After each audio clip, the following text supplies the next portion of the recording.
இப்போ நம்ம எங்கே இருக்கோம் அப்படின்னு பார்த்தீங்கன்னா, கேரளாவில் நிலம்பூருக்கு பக்கத்தில் ஒரு வில்லேஜில் இருக்கோம். நிலம்பூர் தான். நிலம்பூரில் ஒரு வில்லேஜில் இருக்கோம்.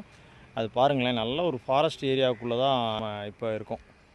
இது ஃபுல்லாகவே ஃபாரஸ்ட்டு தான். இந்த ஏரியா ஃபுல்லாகவே அந்த மாதிரி இடத்துல தான் நம்ம இருக்கோம். இங்கே என்னடா அப்படின்னா, இங்கே வந்து பாருங்களேன், ஒரு சின்ன வாழைத்தோப்பு மாதிரி வச்சுருக்காங்க வீட்டுக்கு பக்கத்தில். அவங்களோட யூஸுக்காக வச்சுருப்பாங்க, அவங்களோட வீட்டு தேவைக்காக.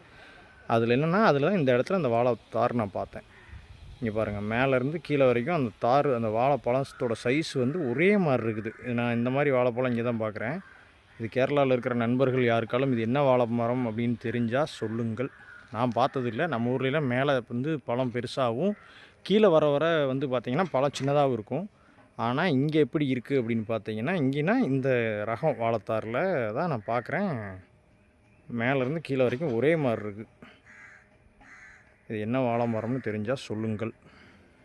பாருங்கள், கேரளாவில் சரியான மழை பெஞ்சிட்ருக்கு. மழைன்னா ஒன்றும் சொல்கிறதுக்கே இல்லை, வேறு மாதிரி பெய்யுது. ஆனால் மழையே பேஞ்சாலும் இந்த ஆட்கள் வேலை செய்கிறதுக்கு அசர்றதே இல்லைங்க. பாருங்கள், ரோட்டில் எவ்வளோ தண்ணி போயிட்டுருக்குதுன்னு.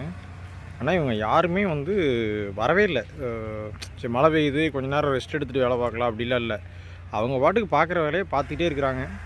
கிரெயின் அவர் பாட்டுக்கு ஓட்டுறாரு. கிரெயின் கூட பரவாயில்ல. இங்கே பாருங்கள், கீழே ஒரு 4-5 பேர் இருக்கிறாங்க. யாருமே அந்த மழை பெய்யுது அப்படிங்கிறதுக்கு, அந்த மழைக்கு ஒதுங்கி நிற்கலாம் அப்படிங்கிற ஒரு அந்த இதே இல்லை. அவங்க செய்கிற வேலை, அந்த வேலையை முடிக்காமல் அந்த இடத்த விட்டு போகக்கூடாதுங்கிற மாதிரி வேலை செஞ்சிட்ருக்குறாங்க. இதே நம்ம ஊராக இருந்தால் இந்நேரம் ஓடி எங்கடா எப்படா மழைகள் நனையாமல் இருக்கலான்னு போய் ஒடிஞ்சுக்குவாங்க. ஆனால் இங்கே பாருங்கள், ஆனால் இங்கே என்னென்னா மழை விட்டு விட்டு வந்துகிட்டே இருக்குது. போய் நின்னா வீட்டுக்கும் காட்டுக்கும் நடந்துகிட்டு இருக்கிற மாதிரி தான் இருக்கும். அதனாலேயே முக்கால்வாசி இவங்க போகிறதில்லைன்னு நினைக்கிறேன்.